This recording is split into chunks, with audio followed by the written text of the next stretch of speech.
updating. Yes. We now have version 10,297.89. That's insane.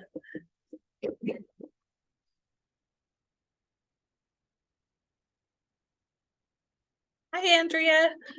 I'm here. I don't know if you're there. You are. Hi. Aha. Oh, you're still muted. Go ahead and click on your microphone button. Is that better? There you go. Okay. Yeah. Perfect. Hi. Hi. Oh, look at your hair. Oh, there's a lot of it. Yeah, There's a lot of it. beautiful. Well, thank you. How are you feeling? Are you feeling okay? I'm feeling okay. Yeah. Good. Mhm. Good, good, good. I think we have maybe 40 people that are pre-registered. And you can't see, I'll turn it a little. I've got Catherine Rickbone has joined us, so she's kind of off screen a little bit. And I think I'm ready to go. I hope I can keep track of all the questions. That's my only frantic thoughts, but That's so I have to open the chat thing, right? How do I? yes, do I just know? click on chat and it should open a little bar on the right hand side that says meeting chat. Did it work? I don't see anything that says chat. Okay, let's see. No? Oh, wait, more? Do Chat. you, oh, perfect. Okay. Is she gonna be louder than what she is? I will turn up the Oh, TV. okay, a Yeah. little bit when Yeah. that time comes. Yeah, I just didn't want to get too blaring, but Exactly. yes. Exactly. Well, this is exciting. So Vanessa, is there a way that I can chat just with you? Or- Yes. So over drop here on the down? chat where it says to everyone, there's like a little blue word that says everyone. Yeah. You can change that to my name, Newport Public Library, or anyone else that's in the chat. So if, for some reason you need to address someone directly, I don't know why, but if you felt you needed to, you could click on that person's name and then it will just answer them instead of everyone. Yeah. Yeah, but I'm going to encourage folks to put their questions in the chat. And then, once you're done with the reading, I imagine we'll have kind of an accumulation of questions. And then I'm just going to start at the top, kind of a first come, first serve. But I am going to do that survey of the age range before you even start your reading. And then when you're done with your reading, I'm going to do the second one about whether or not folks are caretakers. And then we'll get into the question and answer and discussion piece. And I have your questions that you sent me too, in case we need to pad the questions at all or anything like that. Yeah. All right. Well, that sounds good. That sounds like what we kind of decided on. And so Yeah. I will be able to see you and anybody. You'll be able to see everybody. And when someone starts talking, if someone actually speaks their question instead of typing it in the chat, they should pop up to the top of all of the little pictures so that they should be right there and you can actually see the person that's asking you questions. And I'm not allowing people in yet. I have 4 people who have requested entry to the Zoom meeting and I only let you in. So I will let the rest of them in here in a couple of minutes once, we're just maybe a minute or 2 closer to the 2 o'clock start time. Yeah. And then I will just continue to admit people as they appear. And you can just ignore that. Hi, welcome. Hello. Come on in. You can find a spot to sit anywhere. What about those at the library? Will I be able to see them? The only way you can is if I'm here and This lady just arrived. I will try and orient my camera, but if we get more people, you're not going to see everybody unless I do a little bit more, swiveling around, unfortunately. Yeah. Okay. So you, I'll try not to block them. Let's see, where can I be? So there, I'm not blocking them. And I will probably, when you know, I'll go through the housekeeping pieces of asking, you know, folks to stay muted and that sort of thing too. So, and I will mute myself when you're reading so that if there is any chatter in our room, you won't have that as a distraction. So, yeah. and all I have to do is turn on airplane mode on my phone, right? Sure. Yeah. Yeah. In order to make it silent. Yeah. Okay. Very cool. Yeah. Okay, well, it's 5 till, so I'm gonna let in the 5 people that are waiting, and then it's just gonna be, you know, people will just continue to trickle in as we go. So And so you're going to start speaking at 2. at 2, yeah, if that's okay with you. I may, if we have like, you know, people still dramatically entering at a fast pace, then I might, you know, we might go at 5 after 2 or something, but I'm just gonna start admitting all of our folks as they start popping up here. Okay. Perfect. Sources like news versus Oregon Post today. Slightly different. So welcome those of you who are just joining. We'll be adding people over the course of the next few minutes. So we'll just keep on keeping on, and then I'll introduce our speaker as well once we get started in a few minutes.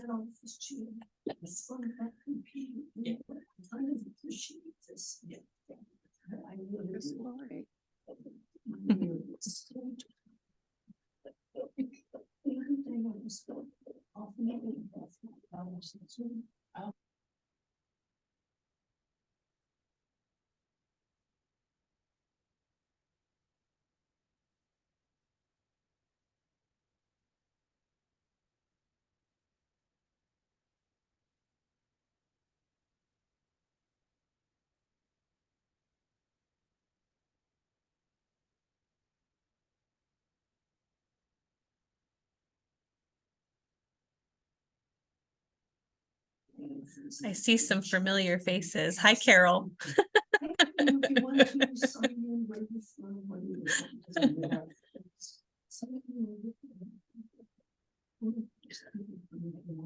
Oh, I can't hear you. Hold on. I can make it so you can hear me. Here's India. I thought I couldn't be seen. You can make it so you can't be seen if you would like to be. You just have to click that stop video that you have there Okay. on the bottom of your screen. But I will do that. It's at the top. Okay. Thank yeah, you. but it's good to see your face, even if you're going to go away. Thank you. I'm glad you're doing this. Thank Oh, you. yeah, thanks. I'm glad to do it. It's fun. It's always fun to do these. Well,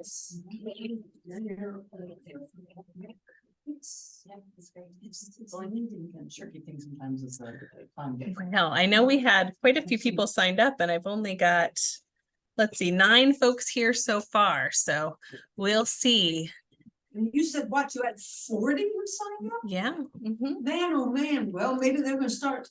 Yeah, maybe they'll come pouring in please. at 2 o'clock exactly. Maybe they're all very, very punctual folks. Hello, Bonnie Babcock. You know, some people have a special background. Hi, Lori. Hi, Andrea. It's Good to see you. Plans, You. Jersey, Fun. whatever it is, that's it. Hi, Andrea.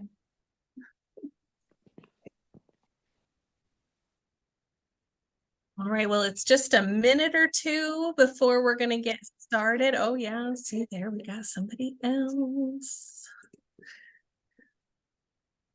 You could have been, I guess that's it.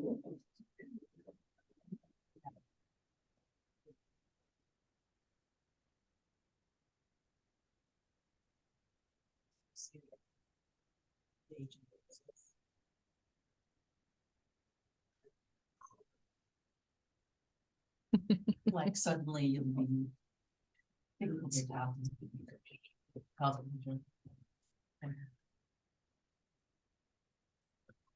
So, You do need to read this book. Yes. do they have some here in the library, or they all checked out? I think they're probably all checked out Okay, at the I'll moment. name them. though. We've got 3 that Newport owns. Okay. And then we have, I think Lincoln City and Tillamook, other branches have some as well. So Uh-huh. yeah, so there's a number of them in the collection. Yeah, Uh-huh. but it's a hot commodity at the Yeah. moment because we got the author right here doing that. So yeah, so you're okay. So it is 2:00. I'm gonna give it just till like 2:01 in case people are frantically trying to connect, and I don't want them. Hi, welcome. Come in and join us. I don't want to, make people feel like they missed the first 30 seconds. So we'll just give them a little bit more time, and then I'm going to get us started and introduce Andrea and all those things. So let's see here.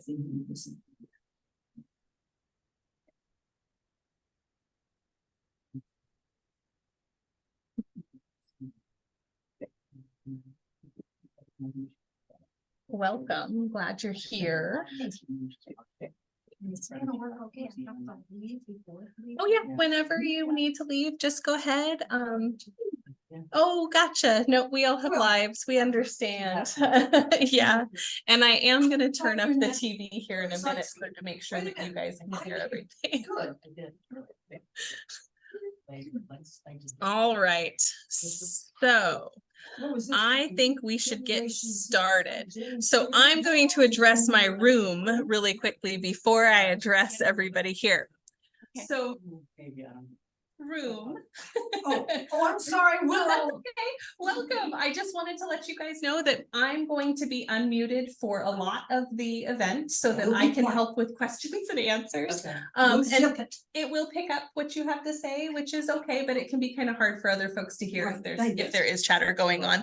So I am just going to start. Hello and welcome. I'm Vanessa and I'm with the Newport Public Library. And I'm really happy to have you guys all joining me today, both in person and on Zoom. We are just going to go over a few housekeeping items before we get started. So I'm going to ask everybody to keep your microphones muted.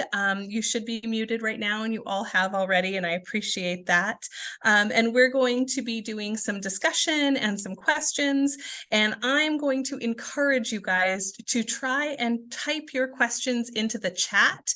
It's the easiest way to facilitate kind of the beginning of that conversation. But I know that Andrea really wants us to have a discussion as well. So there may be times where multiple people are unmuted at once. We just need to really try to be respectful so that we aren't talking over people.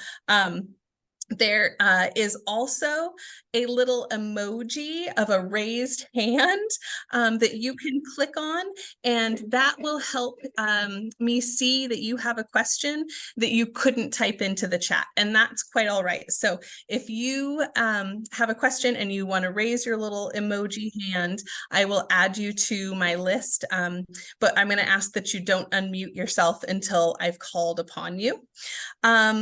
And then when you're done speaking, even if Andrea is responding to your question, I'm going to ask you to mute yourself again, just in case the dog starts barking or the dishwasher is running and it's loud or whatever. So without further ado, I would like to say welcome to all of you. And I want to say that our program today was sponsored by the City of Newport and the Newport Public Library Foundation and the Newport Public Library. And if you're interested in more things that are happening here at the library or online, you can go to our website, which is newportlibrary.org, or you can give us a call anytime. We're happy to tell you what's going on. And we're 541-265-2153. So Let's get started. I would like to introduce our author, Andrea Carlisle. So for many years, Andrea taught fiction and nonfiction for the Oregon Writers Workshop and other writing organizations. Her work has been published in literary journals, newspapers, magazines, anthologies, and by the independent presses. When her mother moved to Oregon at the age of 93, Andrea kept a blog about her and called it Go Ask Alice when she's 94. She wrote the blog for 7 years until her mother died at the age of 100. Andrea realized she wanted to know more about women and aging, and including her own aging and the beliefs we've all inherited about what an old woman is in our culture. She began to ask, who is the old woman? After the images and tropes about her actually true, and are they true to the experience that we are all living? I'm having that. I'm so sorry. I'm having, and that my friends are having. The results of this inquiry is the book called There Was an Old Woman, Reflections on the Second Coming of Age. So welcome, Andrea. I'm glad you're here. So before you get started, Andrea, I'm going to admit just a couple more people, and then I'm just going to welcome them as well. So if you are just joining us, thank you. We are just getting started, and I've asked everyone to stay muted while we are listening to Andrea read and while we are doing our discussion, unless you have been called upon to ask a question. And if you have a question, I'm encouraging you to type that question in the chat, and that should be showing on the right-hand side of your screen. And if you can't type that into the chat, you can just raise your hand and I will try and see that and call on you in a first come, first served basis. So let's see. While we are getting the last couple people settled, I'm going to do a quick poll. We want to know, how old is everybody that's here? So you're going to see a little question pop up on your screen. Oh, wrong one. Let me get the right one. Let me get the right one. That's what happens when you have a real person running things. They make mistakes, and I will make a lot of them. Oh, it won't let me choose which question. Here we go. Here we go. All right. So how old are you? Are you under 35? Are you 35 to 50? Are you 50 to 70 or over 70? We want to know, where do you fall? I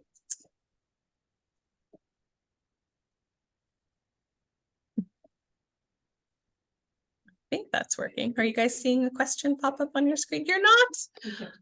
Well, it's not giving me a little launch here. Well. Oh, And I I think something. I know what I did wrong. Now you can see it. Can you see it now? There we go. I love watching the little blue bars jump. Oh, all right. So it looks like most of us are over 50 and over 70. So it looks like we are all aging gracefully right here. So this is our gracefully aged group. All right. So Andrea is going to so there you go. You can see where we all fall. So Andrea is going to be doing a reading for us today. But before you get started, is there anything that I didn't cover, Andrea, that you would like to mention to our group before you start? Oh, well, I just want to thank everybody for coming today. I see some familiar faces out there. Thank you, old friends. And I'm glad to be here. And I'm grateful to the Newport Public Library, to Vanessa Clausing and Laura Kimberly, and also to OSU Press, the publisher of There Was an Old Woman, just for making it possible for me to write about what's going on with me and with us. And Yeah, and so I thought I would start with a reading from the book. I'm going to do the preface, and then I'm going to read how I met the old woman first in my life. And then while I'm reading, maybe you could be thinking about how you first met the old woman. How did she first come to you? So, but first I'm going to read the preface to the book, which is called A Wide View from a Far Shore. I just look at your faces and I just think these are my people. Happy to see you. Okay. When you're old and you happen to speak the words "I'm old" out loud, many people are quick to disagree. You're not old, they insist, a signal of their feelings, known or buried, that being old is not a good thing. To them, old is not a wide view from a far shore, but a dark sea you could get lost on due to some failure of navigation. They try to rescue you by pulling you back on course, a younger course, even if you don't want to go. I've always liked old things, lockets with photos of forgotten people snug inside, scuffed books of essays by 19th century writers, complete with inscriptions. Dearest Evelyn, congratulations on your matriculation. Love from Mother. Letters written in ink on paper so thin you can see your fingers through it. Old dogs, mountains, rivers, oceans, prairies. If it's old, lead me to it. The chair in which I write this today is old, ivory-colored wicker, with arms wide enough for solid human arms to rest on. The arms that once rested here belonged to my friend Teresa's beloved great aunt, Marie Jordan Bell. Marie lived on a ranch in Wyoming among animals dear to her. My heart is with my horses, she used to say. She loved dogs too, with a tenderness that might surprise people on either coast, given that ranch women are legendarily tough. Let us acknowledge Marie was that too. At 72, her pelvis was crushed when a horse fell on her, and she was told she'd never ride again. She rode again. Why not say that when she sat in this chair on her porch at a hard day's end and looked out over the meadow and corrals, sipping her favorite bourbon, Marie was a living, breathing set of contradictions. This is what old women realize they always were and will always be. The lucky ones make peace with it, even though they can see this as something the world doesn't like to recognize. Old women are supposed to turn simple and quiet. They're not supposed to own a fierce desire to live, let alone to ride again. So let's say Marie is sitting in the chair day after day until her death at 85, lived contentedly as a bundle of contradictions. She might have longed to feel the tide of youth rushing through her veins, while at the same time she was becoming increasingly curious about how the years were changing her. She might have liked thinking about how wonderful it would be to take her fastest horse for a gallop across miles of green pasture again, and yet felt immense satisfaction in sitting as quiet and still as a blade of grass. Probably long before she suffered a heart attack in her 80s, she would have come to appreciate the human heart itself as a curiosity, so handy as a metaphor in youth for speaking of love, but also a real muscle with a real job in a human being, to keep blood coursing. Some people make this discovery only when the heart muscle forgets its job and does other things, makes up a new rhythm for the bones to dance to, or drops the task of pumping blood absolutely everywhere throughout the entire body, as if that's kind of a ridiculous goal, or gives out a great sigh now and then. Whoops, Didn't mean to scare you, says the heart, which is still trying to do its best, just as the young romantic tried to do her best to learn how to keep love going. It feels good to reach an age when you can truly understand the heart's complexities. It's a little cathedral within, from which hard-won lessons, eternal mysteries, love and sustenance flow, a constant author of replenishment. Sometimes people learn all this early on, but many of us can only come to deeply know the heart if we get to live a long life. Marie, the ghost who sits in this chair with me, may have wandered now and again over to the gravestone in the tall grass, where a favorite dog of her younger life, Mike, was buried. She may have sat by Mike's grave for a while, wishing she could feel him at her heels again as she worked through each chore of her day, just as I long for my own youth sometimes, and as I wish that I could whistle my dogs back to my side and jog with them again along the Oregon coast. We miss those we love who are no longer with us, not to mention capacities we once had and cannot have again. But missing is no reason to deny what we have now. No one could be more surprised than I am to find herself at this stage of life. Yet here I am, as many millions of us are. Turn away if you don't want to listen to what we have to say, but don't try to talk us out of our place here on the shore. You'll arrive too, soon enough. We're all headed in the same direction after all, and so it's only natural to name the place we're looking from and to comment on what we can see from here.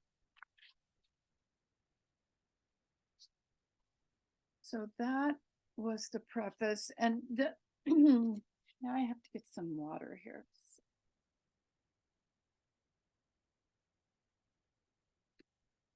And for those of you who have read the book, you know it's divided into 3 parts. First part is kind of my personal experience about, and my mother's, about becoming old.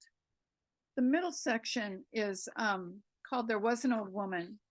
And I'm going to read part of the title essay, this essay, There Was an Old Woman. And this is what I was talking about earlier when I said, where did we first meet her, the old woman? So there was an old woman. Aunt Maddie introduced me to the old woman. Andrea, Yeah. before you go on to the next part, I've had 2 people ask if you could just speak a little bit louder. So if you don't mind projecting your voice just a little bit more, I'm so sorry to interrupt. Thank you. Sure. I'll try to, I'll sit closer. Maybe that would help. My microphone is turned as high as it'll go. So Aunt Maddie introduced me to the old woman. Every day at 6 p.m., Maddie walked 15 blocks home from her job in the children's department at the library, carrying picture books for us to read together. I'd hop around near the front door, waiting for her, excitement increasing at the first glimpse of her arms burdened with books, and jubilant when she finally came inside and shrugged off her coat. At last, she'd sit down in my grandmother's big cushioned chair, ready for me to crawl into her lap. The wide, colorful pages turned. The Runaway Bunny, Winnie the Pooh, The Tale of Peter Rabbit, Make Way for Ducklings, Horton Hatches the Egg, and many rhymes and tales in which the old woman appeared. The old woman was usually poor, and her looks ranged anywhere from dowdy to downright hideous. One old woman with a lot of children lived in a shoe, and she was so mean she spanked each child before putting them to bed. The rest were childless and lived alone in a faraway place, and these were dangerous people of a different order. I met the old woman in the gingerbread house who tries to shovel Hansel and Gretel into her oven, the sea witch who lives in a house made of the bones of shipwrecked men and takes the Little Mermaid's voice in payment for a pair of legs, the evil queen in disguise who offers a poisoned apple to her stepdaughter, the wicked fairy godmother who casts a spell on a princess so she'll prick her finger on a spindle and fall into deep sleep, Baba Yaga who stalks around the forest on chicken legs, and a wicked sorceress who locks Rapunzel in a tower. Sometimes she had a name. Old Mother Hubbard didn't have a bone for her dog. Old Mother Goose flew to the moon on the back of a gander. Often, though, the old woman was nameless. And when she set out to do harm, it was harm to children, from spanking for no reason to attempted murder. Even when these people were helpful, such as the gift-giving three hags in East of the Sun, West of the Moon, it was hard for an innocent heart to feel anything but repulsion. While my aunt read to me, my grandmother, the only real old woman in my life, worked nearby in the kitchen cooking dinner and filling the house with the aroma of fresh bread and not a single child baking in her oven. She was not ugly. She did not live in a hut by herself. She was an important member of a crowded house where no one ever called her the old woman. An extended family lived with her, 2 of her 6 daughters, Maddie and my mother, along with my father, my 2 brothers, and me. My mother and aunt called her Mama. My father called her Martha. To Bruce, Michael, and me, she was Grandma. Never once did my grandmother put down her rolling pin and wander into the living room while Maddie read to me, showing a book showing some hateful witch with a waterfall of moles tumbling down her long nose, and say, "You know, this isn't what real old women are like, right? I'm one, for example." If she paid any attention at all to the stories, which she could easily overhear in our small house, she didn't comment on these fellow members of her gender and age group when they popped into plots and tried to ruin some child's life. I imagine she thought of the books as interesting stories filled with color and caution, which they were. Both subtly and not so subtly, many fairy tales used fear to manipulate children into what was considered acceptable behavior. They warned against going past prescribed boundaries, including moral boundaries, and they described consequences for disobeying or transgressing that were harrowing. Through the Brothers Grimm, these stories came into popularity with adults first and then were shared with children. My grandmother wasn't a fearsome person at all, but she'd been born in the late 1800s and probably saw nothing wrong with this theory of training, though she was always gentle with us.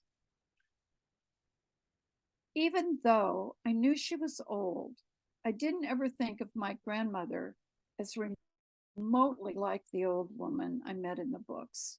I might have considered her at least a little bit magical if I'd known some of the fabulous stories about her, a few with fairy tale dimensions. For example, when she was a young mother, she fell into an icy well and managed to claw her way up the cold and slippery walls and out again because she had to get back to her children in the farmhouse. But I didn't hear my grandmother's account of once upon a time being young and falling into a well until I was older. Like most small children, I assumed grandparents were born old. You enter a life in which you play, eat, splash around in puddles, run barefoot in summer, learn new things all the time, and talk to people called grandparents who are just there on stage already, along with everybody else you know. Of all the big people in the house, I felt closest to Maddie and my grandmother. Maddie was the third of Martha's 6 daughters, the only unmarried one, a saver who loaned all the others money when they needed it. Her closest friends were her fellow librarians. Her life was books, both at home and at work. She borrowed abundantly from the library. In her single bed, she sat up late on crisp white sheets that my grandmother had pushed and pulled through a wringer washing machine, rinsed and bluing, hung in sweet prairie breezes to dry and then ironed. Tucked into her starched white bedtime cocoon, my aunt read novels, biographies, poetry, and mysteries. Nobody, including Maddie, ever separated the scary old woman from the grandmother for me, but I easily saw the differences. While hags and witches populated several stories, grandmothers were rare. When a grandmother did appear, she was on the same side as the child, not in opposition, but she played only a supporting role, nothing like the role my grandmother played in our house. One storybook grandmother who got a fair-sized part to play belonged to Little Red Riding Hood, and I thought she'd been silly. She'd let the wolf in her door and then couldn't handle anything about the situation after that. Whereas I'd seen my grandmother decapitate a snake in our backyard with her hoe, tend her vegetable garden, same hoe, pluck a couple of chickens, wash pounds of family laundry on the wringer washer in the basement and hang it outside with wooden pins, cook up a table full of food, bake bread and heaping plates of cinnamon rolls all on the same day. Had a murderous wolf come to the door wanting to eat us, she would have taken care of that state of affairs right away. No time for nonsense. Whatever the old woman might have been up to all day long in her faraway house, I had no idea. She was out there somewhere in the woods where she probably mucked about on her lonesome until some children she could scare the bejesus out of stumbled by. So, could everybody hear that okay, I hope? So here in our library, I was able to turn the volume up quite loudly. So we're spoiled here. So I'm not sure about at home, but we didn't have any more requests for your volume to change. So thank you. Yes. Oh, I see it. I see now in the chat. I was faced away from the chat. Sorry. Oh, no, that's okay. I'll pay attention from now on if you have anything to say. So when I was reading that about the old woman, did you think about that question about where you first encountered the old woman and what you thought she was, and what were people telling you? Who was telling you who she was?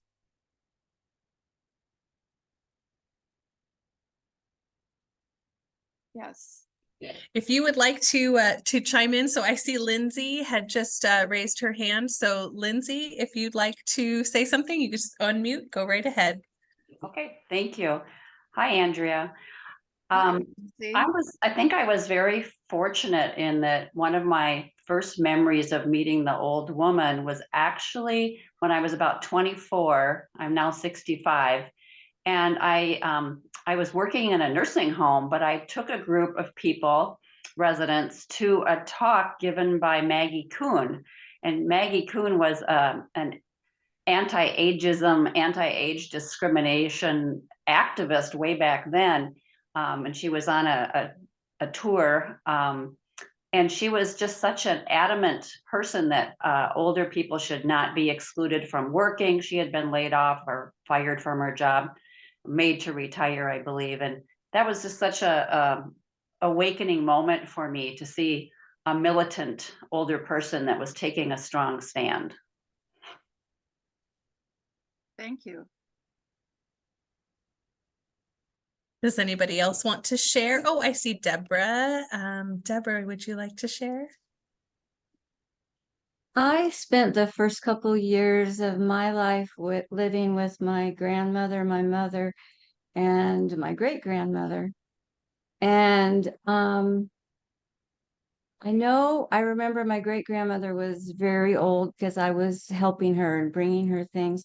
But my grandmother always, I mean, for the majority of my life, she was a working woman and very popular in her small town. She ran several businesses.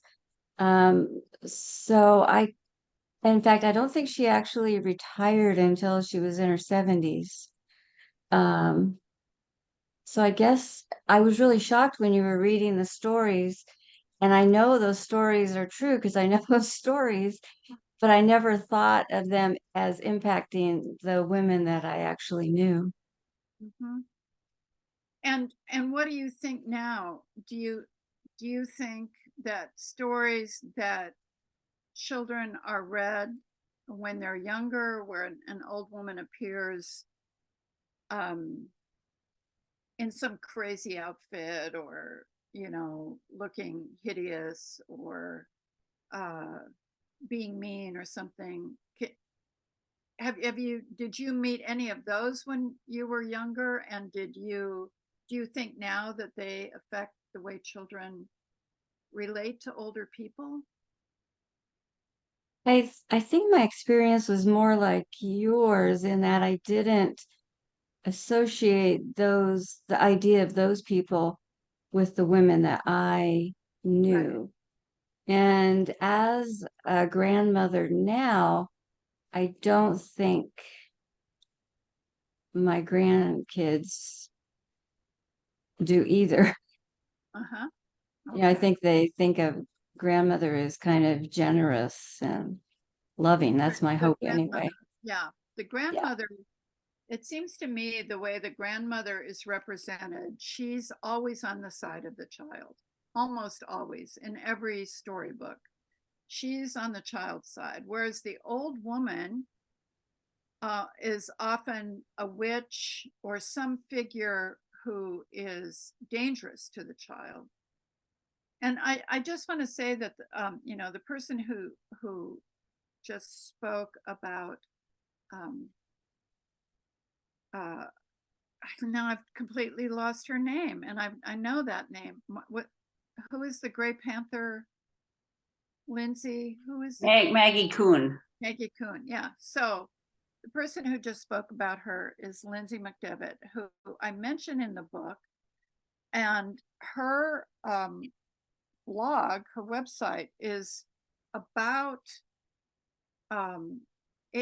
she shares lists of books that are age positive for children, and as opposed to, Lindsay, do you want to say more about your website? Well, sure. Thank you so much for the opening. Yeah, I was working in healthcare for a long time. And then when I started writing picture books about 12 years ago, and I was reading a lot of picture books, I was just stunned by the depiction of older people. And I agree with you, Andrea, most of the grandparents are depicted as on the side of the child. But when there's an old woman, it can be completely different. And what often seems to happen, even more than like the witches and the mean characters of like when we were growing up, and now it seems to be more the emphasis is on finding a way for the child to help the older person and making the older person seem somewhat pitiful and needy. And the reason for that I've discovered is that editors and publishers, the ones that need to sell the books, they feel that those heart-touching, you know, the warm moments are what sell a book. And while I agree that's really touching, I feel like too often the child is the actor, the protagonist, and the older person is made to look kind of incompetent. So I've been trying to showcase the picture books I come across that show competent older adults. Not that there's anything wrong with engendering empathy in children, but there just needs to be more balance to show older people as capable and interesting and has whole people. Mhm. Yes. Thank you so much for that website, Lindsay. Oh, The- Thank you the- for your book. You're welcome. Fabulous. The website, in case you are looking for books to read to young children, is called A is for Aging. So, does anybody else want to speak to how they met? Yes. Go ahead, Sandy. Okay, can you hear me? Yeah. Okay, great. Well, I tend to take the prize as the oldest, but on the 11th of November, I will turn 83. And I'm an artist, and but I've also in politics. But I teach at the community college level many classes where there's no discrimination on age. And so this summer, and then I will this coming summer, teach at Manuka, which is out on the Columbia River Gorge, on an intensive painting class that lasts a week. And this last summer, I had ages from 18 to 88. And what I have discovered in teaching, I love intergenerational classes. And what happens each time, but then I really do try to step out of the way and let that happen naturally, is that the creative process takes down age discrimination.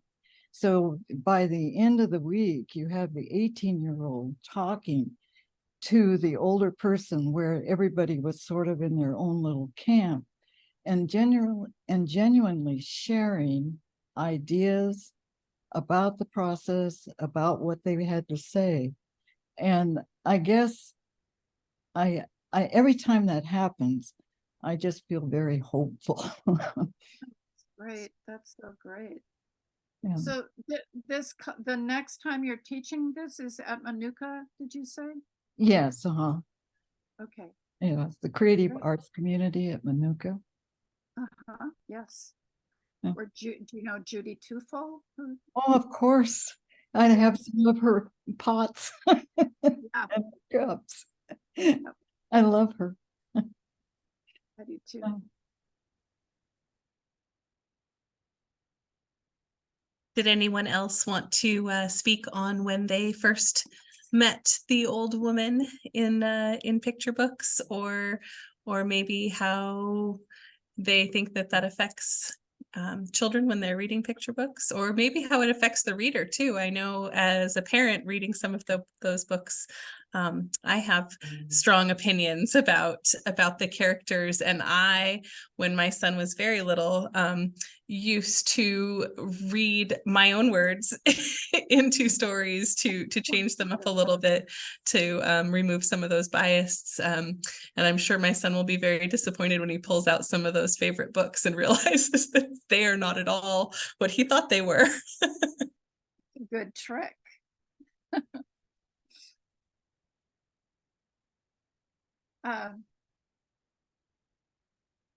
Jane? Hi there. Well, my first thought when you asked that question was, I met the old woman through Disney. And I have a problem with Disney because when I became a mother, I realized so many of the Disney stories did not have a mother. That either she had died or she was evil or she just was ineffective. It was the father was everything. And so when I was reading your book on the old woman in literature, that reminded me again, and I would want to change the story for my daughters when I went. So the same thing as you, Vanessa. It just always bothered me how women were portrayed in general, and just but especially the mother. But the old woman was always to me just a fantasy. It wasn't real. In those, when I did learn to read because no one read to me when I was a kid. There were 7 of us and nobody had time to read. So I really didn't meet the old woman till I could read. Uh-huh. I think that, when I look back at my life, I think I was really lucky to have a children's librarian as as my aunt. But of course, books now have changed, as Lindsay pointed out. They still haven't trued up to what's actually going on. But I think you were lucky, Jane, to miss out on the stereotypes, the images that came to a lot of us when we were really little, hearing about the old woman for the first time.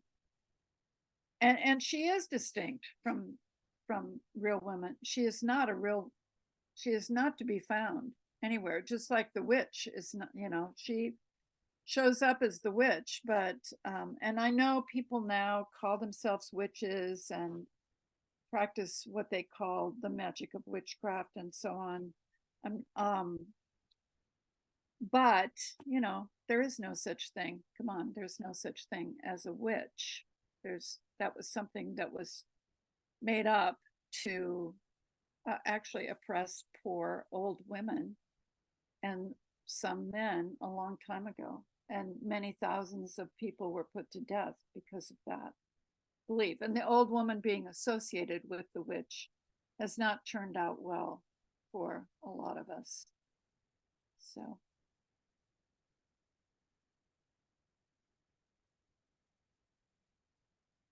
Vanessa, do you see Lindsay? Sorry, yes, Lindsay, go ahead. Sorry. I just wanted to mention one thing that I discovered after I started seeing all these really negative portrayals of older people in picture books. In the research, it's quite astonishing that they find ageist attitudes in children as young as 2 or 3 years old. And it's tricky how they do that research. Of course, one of the study I read was with puppets, and very young children were reluctant to let the older puppet assist them with anything. It was like they didn't judge them as competent. And then the other interesting aspects of the research that's out there is that even if children have very strong older role models in their life, they're still very, very influenced by media, by Disney movies, by picture books, by advertisements. Just think about all the ads that come on television now. And so I think it's just so important to show them multiple aspects of what an older person can be, and that they're not all the same. So my plug for positive picture books. Get them out there in front of the kids. Thanks. I don't know, how many of you saw Barbie? This popular new. So Jane, Lori, Carol, Vanessa. Well, I'll just be brief because not everybody has seen it, but in the movie Barbie, there are only 2 very old women. And by very old, I mean, like middle old, like they appear as very old, I'm sure, to the audience, but they're probably in their 80s. And so when I watched that movie, and it was written with a feminist perspective on, the way that men see women, and it was overturning that, and it was very successful in that way for a lot of people, I think. And I mean, it made billions of dollars. So in monetary terms, anyway, it was successful. But my take on those 2 old women, both of them were completely sedentary. One of them was on a park bench for her very short scene, was on a park bench, which is, how many times have we seen images of older people sitting on park benches? Millions of times, as if that's the only place they go. When we go outside, we just head zoom straight for a park bench. And the other older woman, although she was an executive at Mattel, she created the company Mattel, which created Barbie, and she actually designed Barbie with a team of designers, that little doll. She was portrayed as an old woman sitting in a kitchen in a building, in the Mattel building. So, I mean, there is something, even with the brightest and best creators now, and I think Greta Gerwig in the film business is certainly that. There's some way that how, the old woman just keeps showing up in within these very narrow parameters. There are very few books. Very few movies, but in terms of literature, there are very, very few books that center the old woman. I put a list in the back of my book of novels, fiction, where the old woman is, an old woman is a central figure. But in your experience, what do you read that, can you share any books with the rest of us that maybe aren't listed? I don't know how many of you have read the book or seen that list, but what's your experience of reading the old woman as she shows up in literature, in short stories and fiction, or seeing her in movies? What are you seeing, and how do you feel about what you're seeing, positive or negative?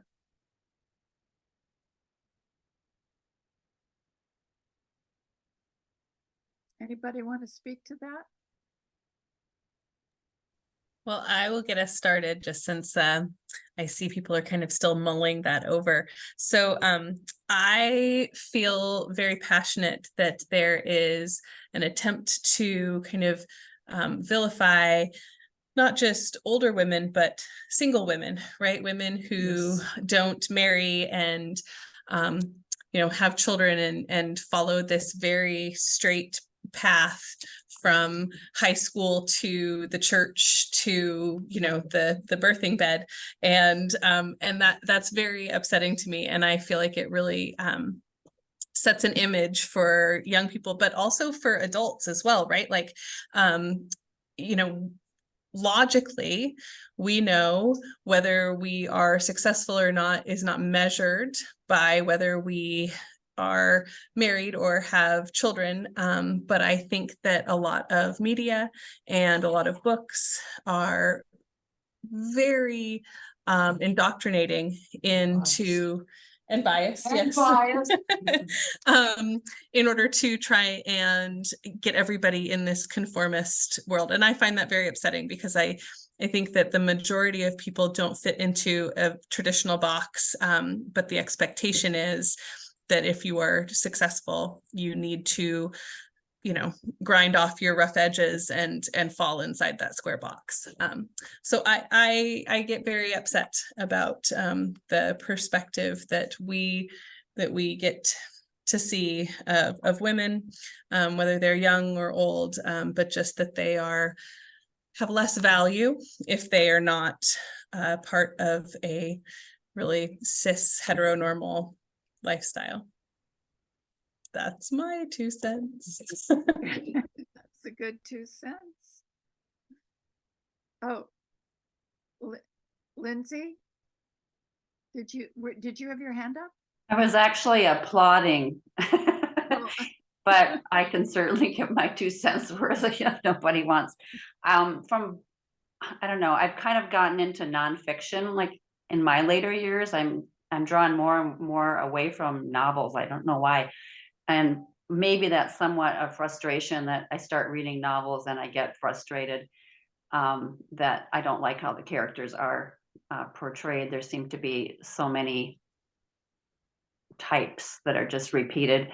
But I think it's so interesting that in the literature world, and I'm more attuned to children's literature, of course, but there's a lot of talk about diversity and about how someone, for instance, of a different religion or race or ethnicity should be the one to write the stories that are of their culture, for instance, rather than like, you know, a white woman like me writing about that.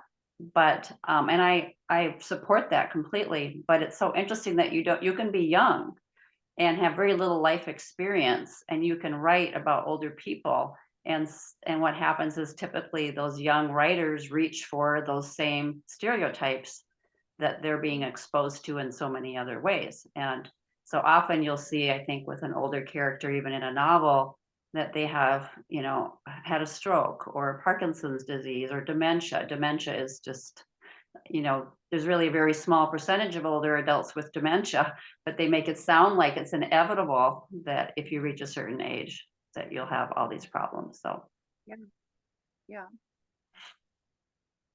It, oh, Sandy, go ahead. Well, just to elaborate on what she just said, it's the same way in the visual arts. You don't see many portraits or figures of women that are over what, 25 or 30. And of course, they're all painted by men, has been predominantly so.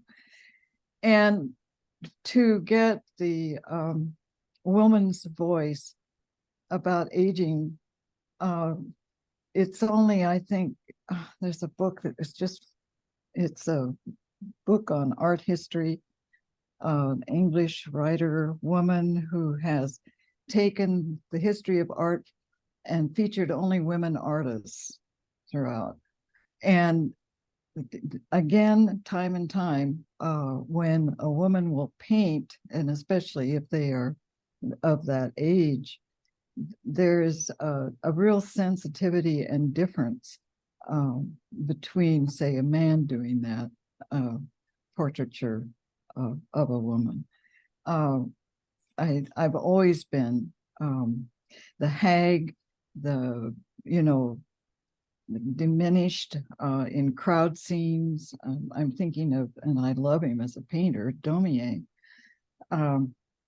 It's the same sort of thing, beautiful drawing, but again, that stereotype of the toothless hag woman, older woman is portrayed. I guess that was what I was going to say, but we did want to say I had grandmothers on my mother's side and my father's side. My mother's side, my grandmother was 5'9", so she was quite tall, and was on the farm ranch. And at the time, my parents and I, of course, lived in Yakima, Washington, and she was still in Iowa.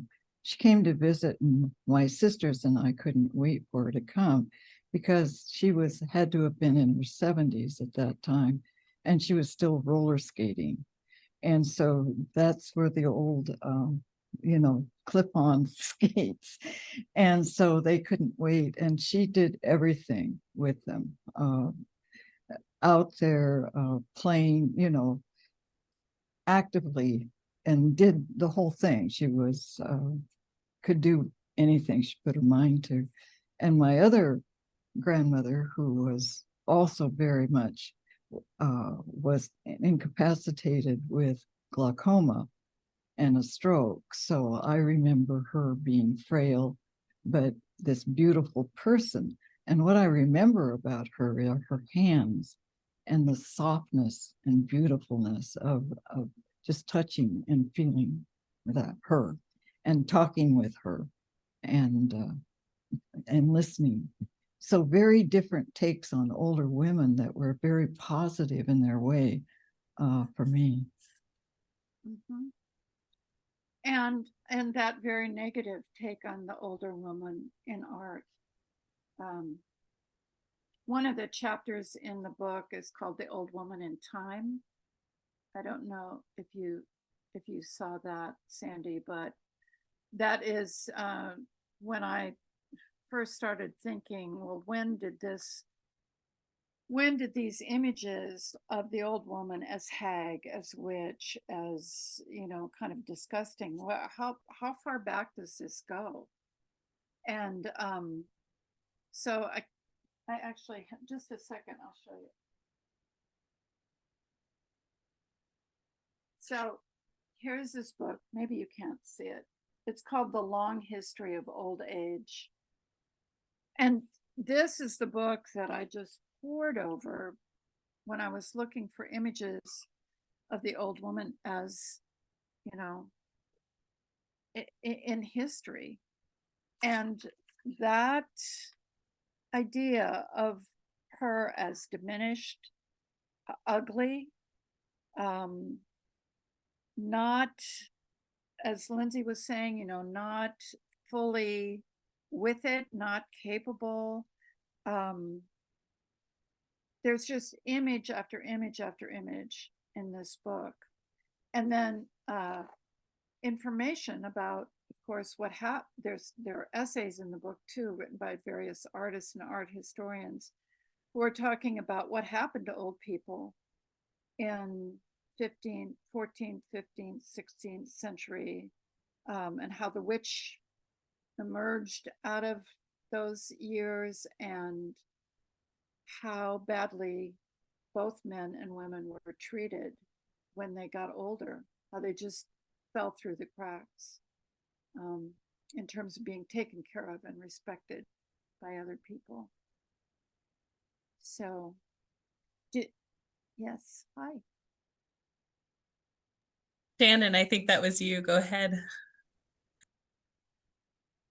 Oh, there's a little mute button on the either the top or the bottom of your screen to unmute yourself so we can hear you. There you There go. we go. There's a book that leapt to mind for me that was published in the last few years, and it's called Drive Your Plow Over the Bones of the Dead. It's by Olga Tokarczuk. She's a Polish writer, and the main character in that book is an old woman, and it's just so, she is so subversive, and the book is so subversive because in many ways the stereotypes are just really front and center, but she herself is such a unique character, so driven a character and so unconventional.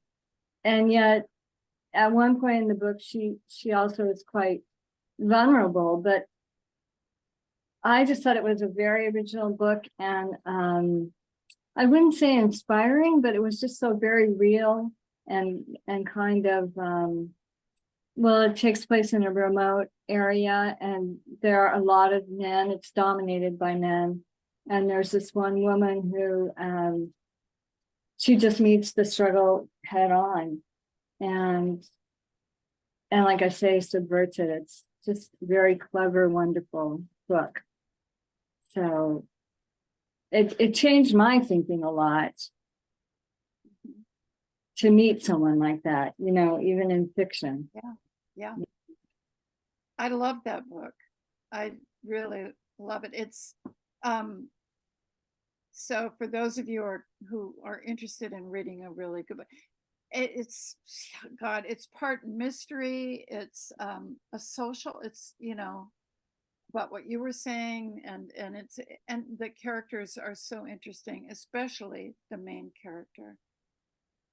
And another book that brought home to me the complexity of an older woman character is called The Door by Magda Szabo, who's a Szabo, who's I think a Hungarian writer. I think Olga is a Polish writer. Is that right, Shannon? Yes. Yeah. Yeah.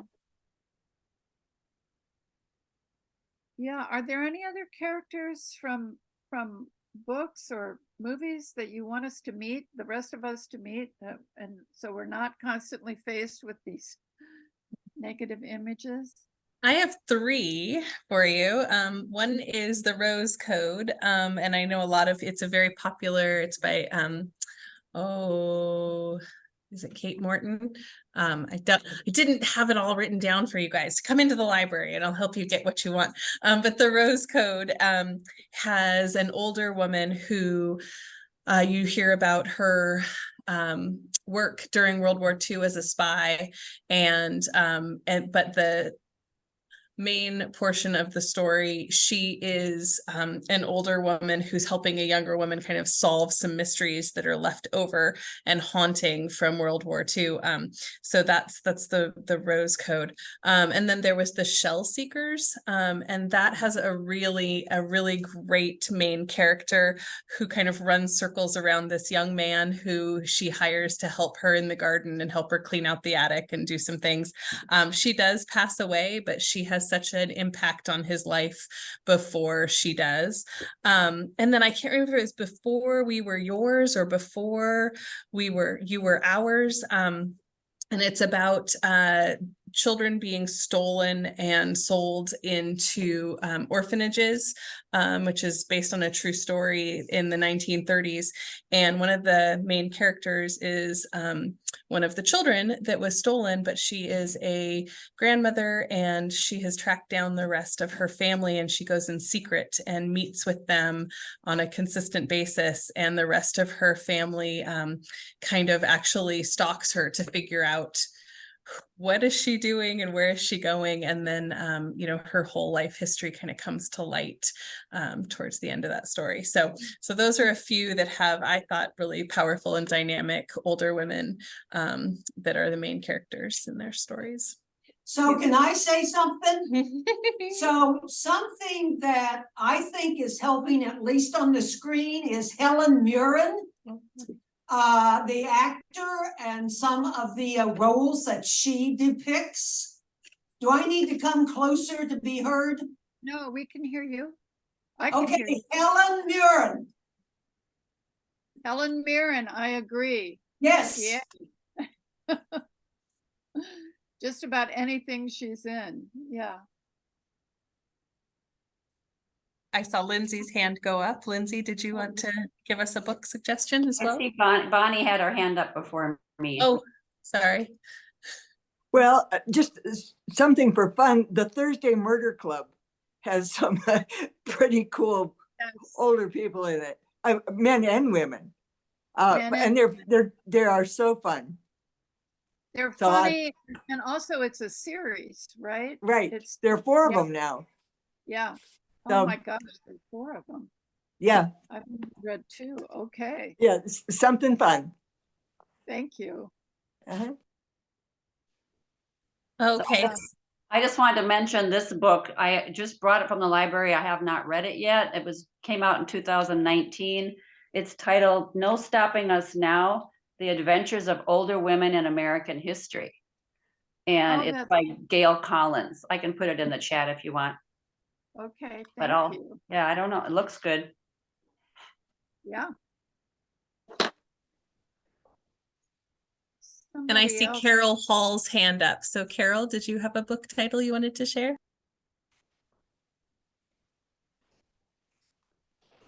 Yes, I do.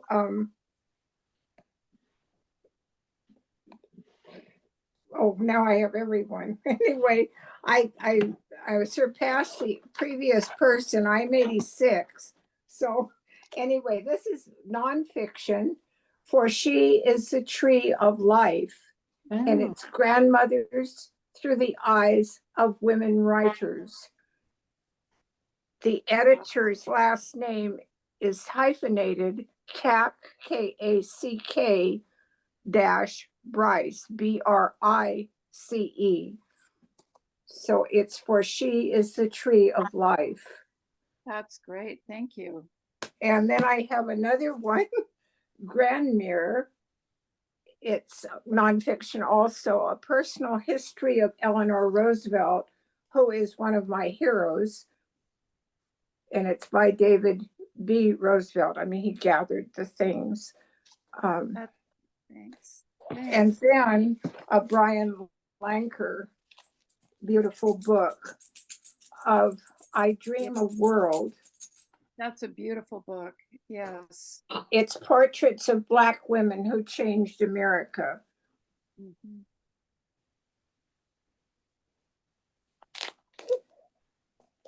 Thank you, Carol.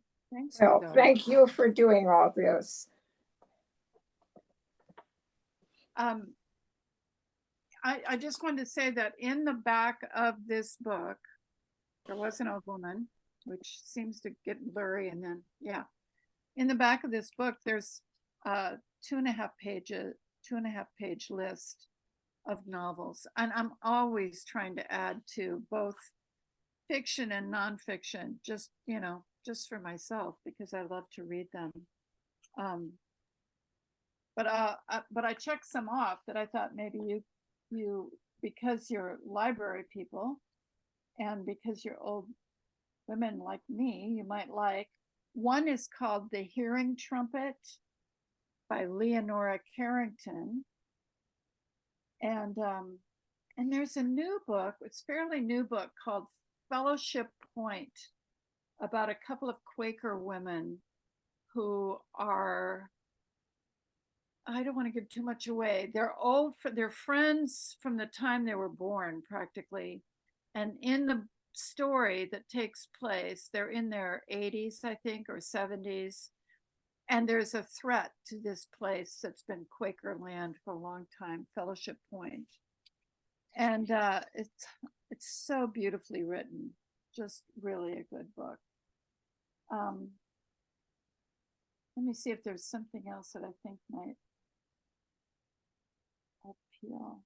While you're Oh. looking, there's a couple in the chat. There is the suggestion of A is for aging.com, which has a list of age positive books. No Stopping Us Now, The Adventures of Older Women in American History by Gail Collins. And silvercentury.org also, Lindsay says, has a list of age positive books. So those are in the chat. Great. If you want to take a look. Thanks.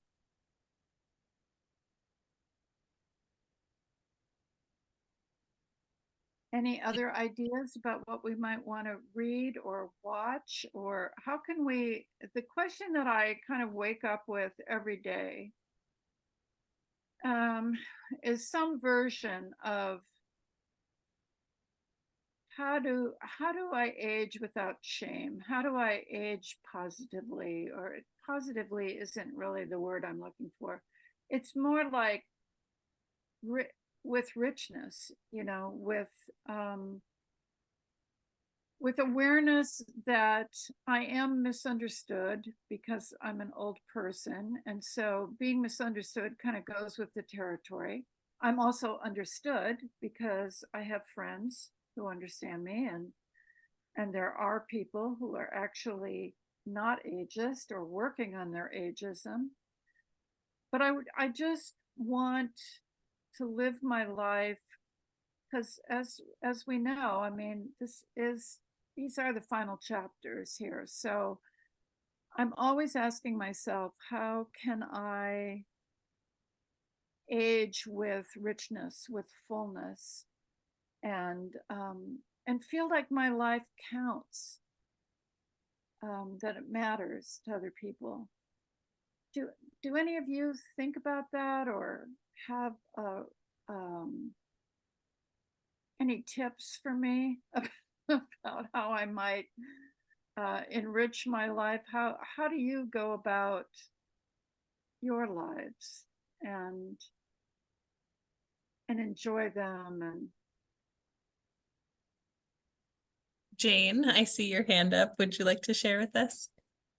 Well, several of us just finished reading The Inner Work of Age. It's a spiritual book I think the subtitle is From Role to Soul. It's about going from doing to being in our later years. And good. Yeah. it's been a really good journey. Mm-hmm. I just remembered that when you were asking that question. Thank you. Thank you.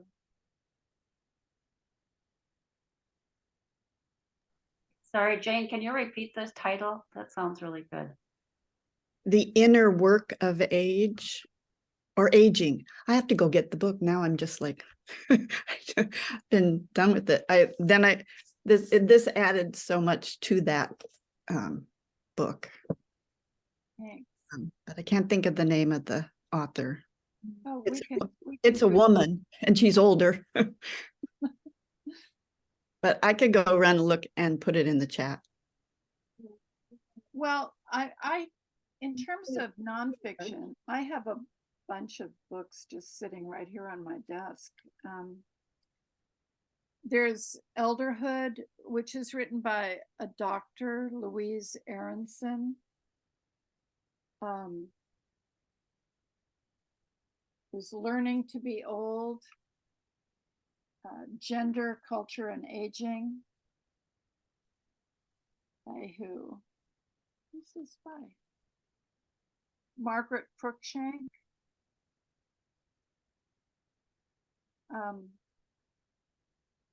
Out of Time, The Pleasures and Perils of Aging. The Older Woman in Recent Fiction. I mean, when I was writing this book, I just pretty much immersed myself in books about women and aging. I guess because I'm not really a nonfiction writer, I think of myself as a fiction writer, so I'm always looking for more fiction. But I think that the nonfiction books that are coming out now about aging are just really fascinating, interesting, and I'm always glad to add to that list too.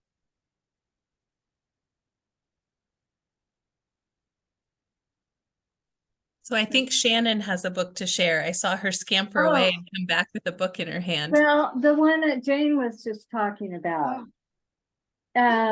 It's The Inner Work of Age, Shifting from Role to Soul. And the author is Connie Zwig. She's a pretty well-known Jungian analyst or therapist.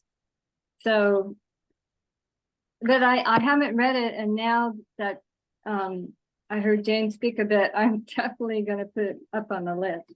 Great.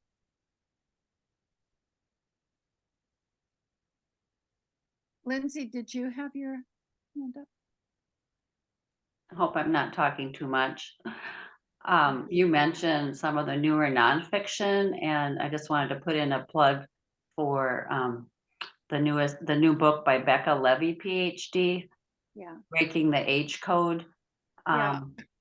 And don't confuse it. There's a similar title out there called Cracking the Age Code, but you want Becca Levy, PhD from Yale University, and it summarizes her long research into the age stereotypes and how they affect our actual mental and physical health.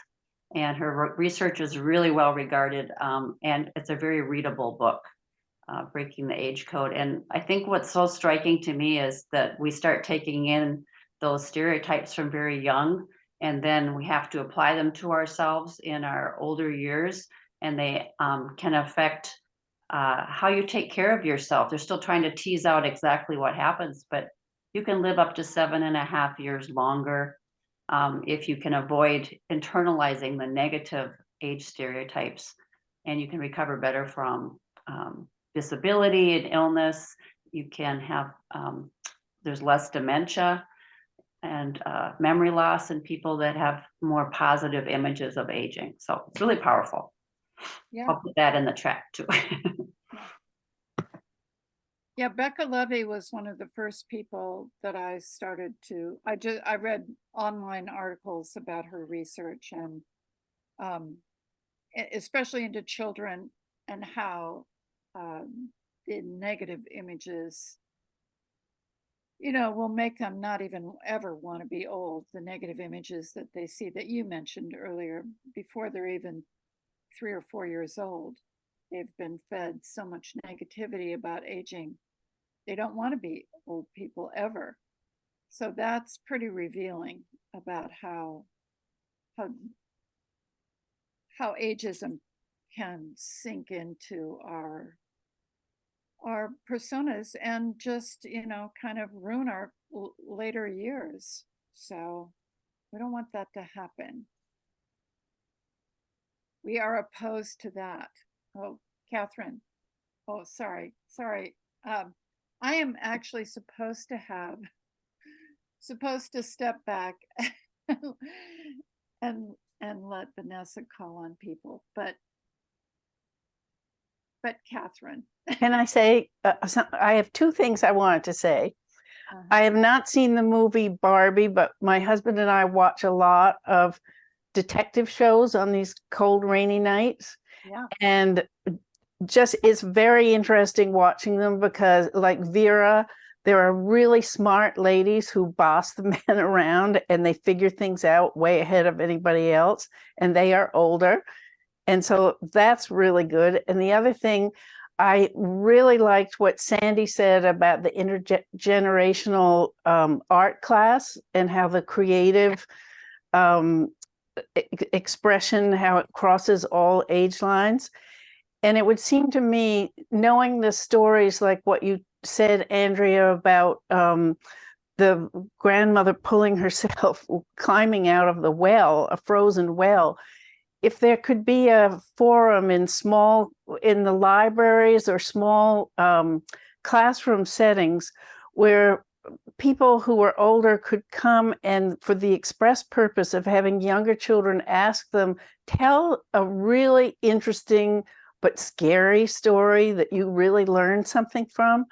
And that would be a way to bring older people together with younger people, and it could be in person and maybe dispel a whole lot of myths about older people. I mean, I wish now that I'd asked my grandmothers way more questions. I mean, I didn't find out enough about them.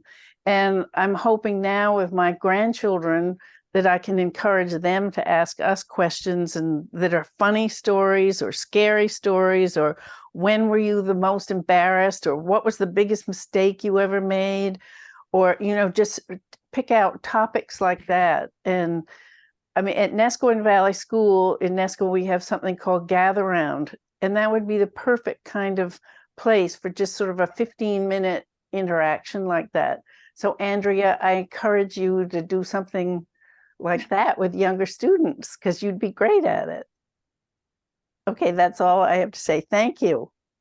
Thanks. I think too, in terms of asking questions, it's interesting you said that you wish you'd asked your grandmother more questions, because only yesterday I had that very thought. I wish I had asked my grandmother more questions. And what I wish I had asked her more questions about, including those old stories about when she was young, but also, what is it like for you to be an older person? What's it like to be old? I had no idea what she was experiencing as an older woman.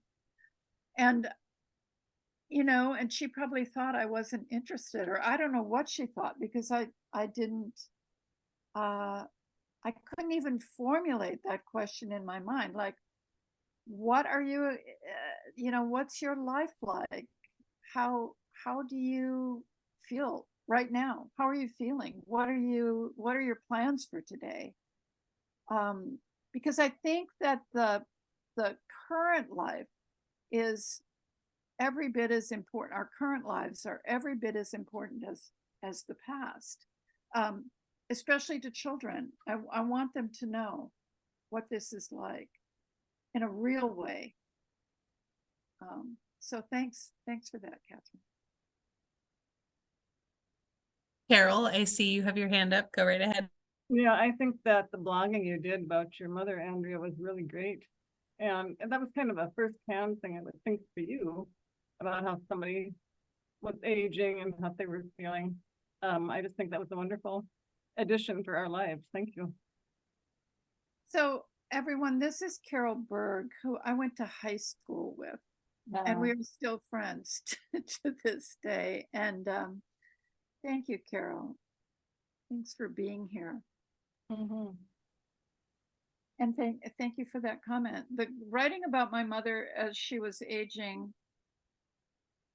into her 90s, you know, and she lived to be 100, as I said. That was a revelation to me because I did, unlike my grandmother, I did ask my mother questions about what was going on with her. And we would have long conversations about it. And it taught me a lot in terms of my own aging. I thought, well, is this waiting for me? Is, you know, now this health problem has popped up. Am I going to experience that? But it helped me learn some things to avoid in terms of diet and things like that. But it also gave me a lot of compassion because I thought, well, this is, you know, this is my mom. And I'm experiencing her life close up, very personal. And she's in some ways suffering and in many ways laughing and having a great time. So, well, we're getting close to the end of our conversation here. Is there anything that I didn't bring up that you all wanted to bring up, or any questions that you had about the book? Or I think one of our poll questions was about the book, wasn't it, Vanessa? Yeah, I do have a couple poll questions. I couldn't find a good time to interrupt our really great conversation. So I have a couple poll questions. So let me do that.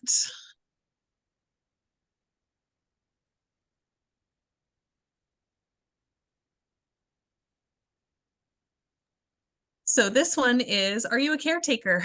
We want to know, like, Andrea spent a lot of time caring for her mother. And, you know, I mean, I think maybe we've all played the role of caretaker. And maybe you're not currently a caretaker, but maybe you were.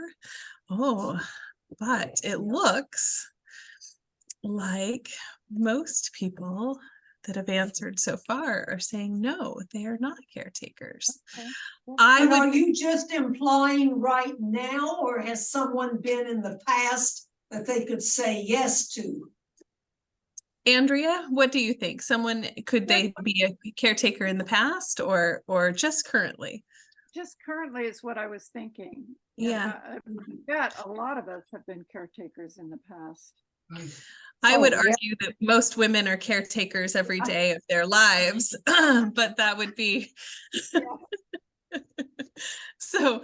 So you can see that most of us are not currently caretakers. Okay. So that is interesting. That seems to be the way that this group is, but I know a lot of people, especially my age and a little bit older, we're the squeezed generation, right? So I have aging parents that need cared for, and I still have kids at home. So it puts me in a really fun position most days. But you know, it's just part of having a family, and I'm happy that we have a family that need us. Okay, so here is, we want to know, let's see if I can get this one to launch. I accidentally launched this one. Oh, I can relaunch it. There we go. So this says, you know, have you read That There Was an Old Woman? Have you read that book? How many of you guys have read it before? And if you haven't, hopefully you will choose to pick one up. Either you're welcome to purchase one. I know Andreas has them for sale, and we also, of course, have them here at the library. And there is a great publishing house, OSU Press, that helped Andrea publish her book. Did you want to say anything about OSU Press, Andrea? I know you're passionate about them. I love OSU Press, and I don't actually have any books of my own for sale. Okay, it's about half and half.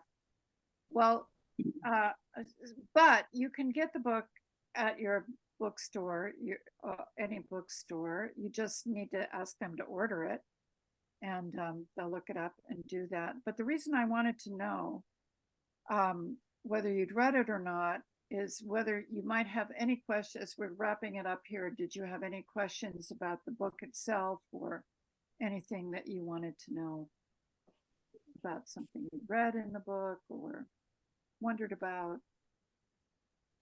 Those of you who have read it. Nope. Oh, we have a question here in the room. Go I am ahead. Sue.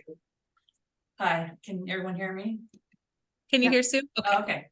Well, I really enjoyed when you talked about the jerk, where I think in my mind, I can't speak for everyone, is that I'm not old at all in my mind.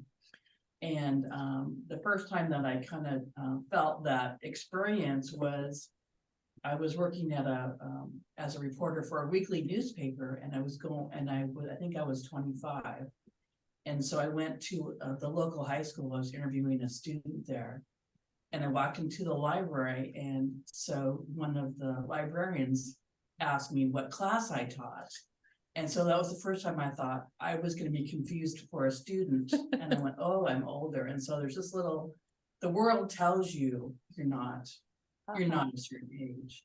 When you start hearing your high school songs on the oldie station, just like as you go along, there's just the world's telling you you're not the age that you are in your mind. And so that really resonated with me when you were writing about the things that would come to you, the invisibility that that happens, and that kind of thing. It's hard to reconcile sometimes, that feeling of the age and years and how you're feeling inside. Yeah.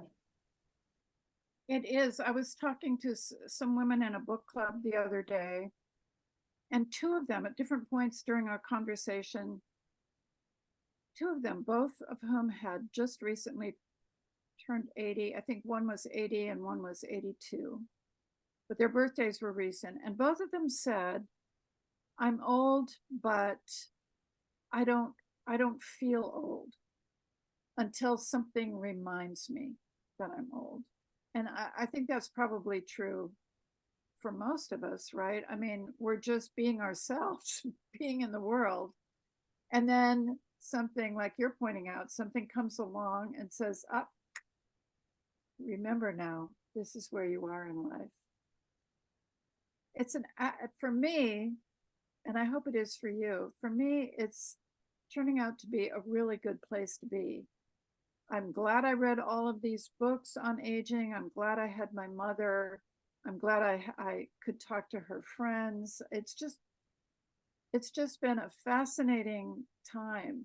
And I'm glad I didn't miss out on it through some fluky, or another along the way. I would never want to go back, but I would, some of the healthier, muscles and stuff I would take back. So. Some of the what? Healthier muscles. Healthier muscles, the energy, some of that stuff I'd like to have taken with me, but I would never want to go back to that age. Yeah. Me neither. I don't want to be young again. So somebody just asked about a Kindle option. Are you talking about a Kindle option for There Was an Old Woman? Because that is not yet out on Kindle, but it will be.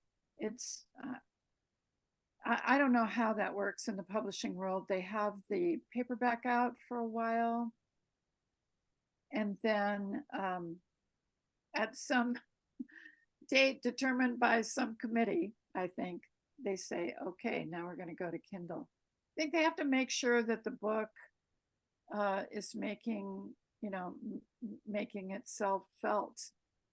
People are reading it and responding to it. And I know one thing that helps with that are reviews.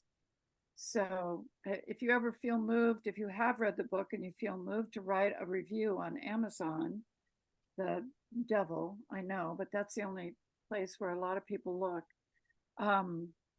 That would be helpful. But in terms of a Kindle, they just really have a Kindle edition. They really have to know that this is a book that's going to be worth investing in an electronic version. And it just came out, so we don't know that yet. So, Andrea, if you could give all of us one little kernel of advice that you have learned through all of your experience and writing this book and doing your blog and having conversations with your mother, what would you give us as advice? I think, well, a couple of things. One is to be curious.